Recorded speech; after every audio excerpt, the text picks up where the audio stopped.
How do you start to build coalitions inside a workplace?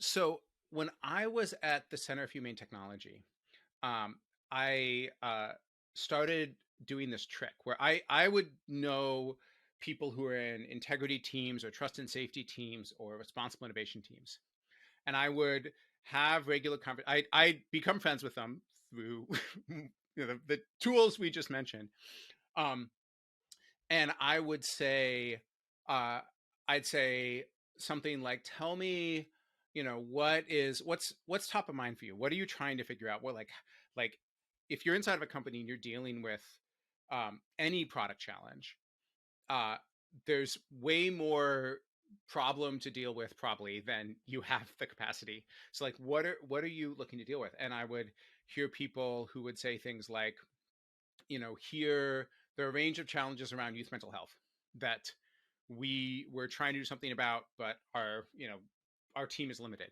or we have a really big election coming up, and we're doing everything we can around this election, but we uh, but we want to we're just isolated in our team, and it kind of touches every part of the product service area.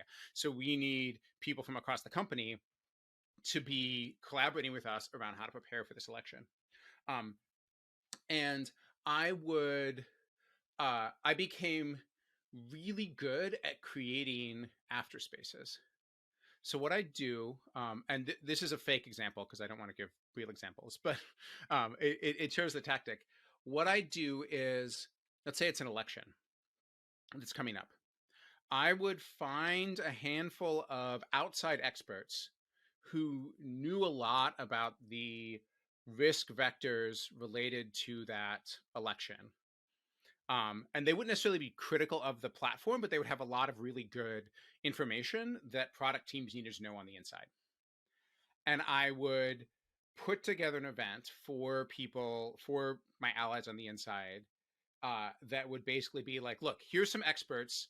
They're going to tell you what they know, and then you can ask them questions. And they're going to ask zero questions about the product, zero questions about like anything that you would feel sensitive, at least seeing this as a information transfer from you to them, and that made it easier to manage NDAs and other things.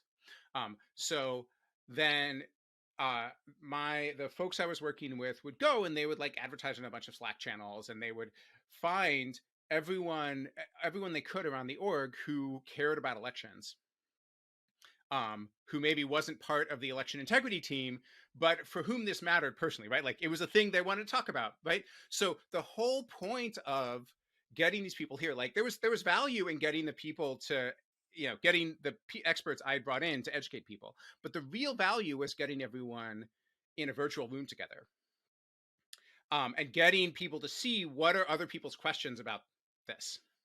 And so then I would uh, transition from, and sometimes I do this in Zoom, sometimes I do this in other platforms like AirMeet, um, uh, but that have a little better affordances for this. Our transition from a usual audience question and answer format to getting people in the audience to talk with one another in small groups. And sometimes I would prompt them. Sometimes um, I would uh, let it be more loose. Sometimes I'd prompt them and then get it to be more loose. But my goal was I want as many people in this audience as possible to find one other person who said a thing that they're interested in. Like I want people to have a little flag that goes off that's like, oh, that like her over there, she seems cool. I want to talk to her.